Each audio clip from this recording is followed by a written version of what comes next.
Black thought they were forcing a draw, but they just walked right into a devastating trap. By sliding the rook from d7 to e7 and offering a trade in an otherwise completely equal position, Black hopes White will blindly cooperate. Let us look at what Black was hoping for.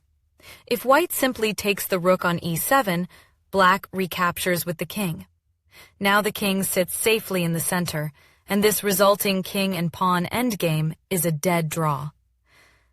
Neither side can make progress here, which is exactly the peaceful result Black wanted. But White has a beautiful, crushing tactical sequence prepared. Instead of trading, White strikes with the pawn to g5, delivering a sharp check.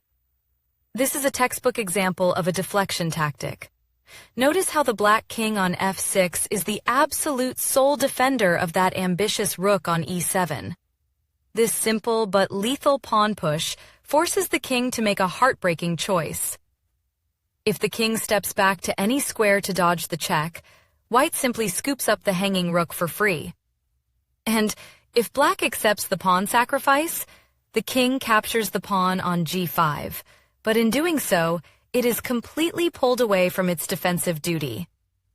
The vital connection to the rook is severed forever. White calmly captures the now totally unprotected rook on e7.